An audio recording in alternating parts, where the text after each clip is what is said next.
What's up guys, this is Yacineygo. So today I wanted to show a quick little combo that the OCG is doing right now, which I cannot believe like we didn't even try doing in the TCG, because all of what we were about to see was legal before. It no longer is, because there is now one card that got banned on the most recent ban list, and it's not even a Mitsurugi card or anything, obviously. Not a single Mitsurugi card got hit, of course. But yeah, this is a really nasty combo, but it really just goes to show that there's so much you can do with this engine, and honestly it should have gotten destroyed like a while back, but the OCG is waking up to all these things that we missed out on. Or maybe it's just because, you know, there were too many hand traps and we couldn't really FTK, but the fact that a Habakiri could theoretically potentially go into Exodia is really just... oh man, it goes to show that these cards are a problem. But yeah, let's get right into it as soon as you smash the like and subscribe button. But yeah, anyways, this is what a single Habakiri effect can do. So yeah, you summon Saji, and then Saji is obviously going to be searching for your ritual. By the way, this has to be Habakiri, can't really be prayers, because you do have to use prayers in the combo. But yeah, anyways, now you're going to be summoning from the hand by pitching the Aramasa as well as Night Sword Serpent. Aramasa searches Kusanagi, normal summon, recycle back the ritual. And then overlay for this little boy right here, Magispector Draco Ryu. This has a non-once per turn effect to summon a level 6 or lower wind spellcaster monster from your deck whenever a monster is attributed. So it's pretty broken, honestly. Yeah, and the fact that it's not once per turn, but rather twice per turn, you're gonna see what it will be doing in just a sec. Well, actually, there you go. You can probably understand what this is going to be doing now. But yeah, you're going to be summoning the Murakumo from the deck by tributing the Habakiri, then obviously go Chilling Quenchling too. So Ryu is going to be summoning Drill and Logbird from the deck very specifically, and it does actually do something. And obviously the Habakiri comes back, you search the prayers, and then activate the prayers right away, so summon back your Kusanagi or whatever, like from your graveyard, and then search your deck for anything. And then obviously you're going to be triggering Murakumo and the Magispector Draco Ryu again, summon another Drill and Logbird, and then Murakumo comes back, and you're going to be searching prayers. And then you got two Drill and Logbirds on your field. What are you going to be doing with these two little boys right here? I'll give you a hint. You're going to be making an Xyz monster, and that Xyz monster has never been played in the history of Yu-Gi-Oh! Because it sucks. But in this very specific situation, it's randomly completely broken, and I can't... honestly, huge shoutouts to whoever figured this combo out. It's obviously not me.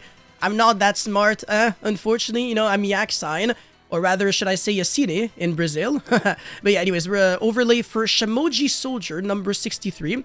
And this card has two really bad effects. One of them is, like, conveniently broken in this situation. So you can detach a material so that at the start of your opponent's next standby phase, each player draws one card. I think you can see where this is going. So yeah, detach your draw. Remember that this is a lingering effect, so it doesn't have to be on the field anymore, so you can link it off.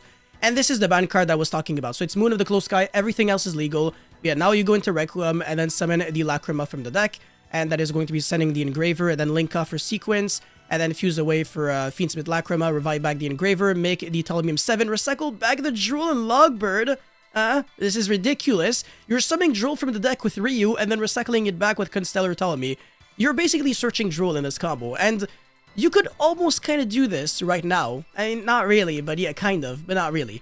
I mean, you kind of could, because instead of going to like Moon, you could still go into like a Evil Swarm, Excite on Night, and then go into Fiends with combo. So technically, this part of the combo is achievable in the TCG. I'm gonna try to see what we can do in over here. But anyways, link off into Abaaku, and then discard Revive back to level 4, so that's a really cute way of getting back a monster on your field. And then overlay for Teller Knight Ptolemaeus, and then end phase Abaaku comes back, and also end phase Teller Knight Ptolemaeus is going to attach this this irrelevant monster from your extra deck to it, just so that you can use the effect on the opponent's turn, detach 3. And what are you going to be summoning? Artifact Durandal, and will you? Look at that! During the standby phase, each player draws one card, and this is standby phase, not draw phase. So you can go, okay, you drew a card, chain Durandal, chain Drool and Logbird. This is literally Trickstar Reincarnation, Drool combo. So if your opponent has like 20 billion board breakers like Dark Ruler, Sphere Mode, Lava Golem, and stuff like that, it's not going to do anything. Even Super Poly is not going to do anything because you got a light and a dark. So we were kind of playing around it by not having like any other monster. This is actually low-key kind of broken. Like there's basically just no way you lose at this point, because your opponent is going to start his turn with 0 cards in hand. And you've got a lot of monsters like that you can summon very easily. So obviously the Lacrima can revive back the Sequence so that you can keep playing. And then you also have the Mitsurugi prayers to revive back the Murakumo, which I mean could theoretically regeki your opponent, but like your opponent's not gonna have anything. So you don't even need like an actual board at this point. It's really just monsters, and then you go attack, attack, attack, attack, and Merry Christmas, you're dead. So yeah, absolutely beautiful. This is what a single Habakiri can do. And this is very copium, I'm not gonna lie, because it requires like infinite bricks and a lot of... And it's not really that it needs bricks per se, because the Fiendsmith cards are real. It's just that it needs like extra deck bricks. If that makes any sense. Like obviously a card can't be a brick in the extra deck because you can't draw it. Unless, you know, you're kind of sus. But, you know, like you understand what I'm trying to say. You don't really feel good by having a lot of cards that you can't really summon in any other context other than like when you go first and you go full combo and your opponent has no hand traps. So yeah, in other words, what I'm trying to say is this combo sucks, but it's really funny, and it's disgusting. But yeah, that's it for this video, guys. Thank you so much for watching. Don't forget to like and subscribe, and let me know what is the best thing you've ever seen with one single Habakiri effect, and I'll see you very soon. Peace.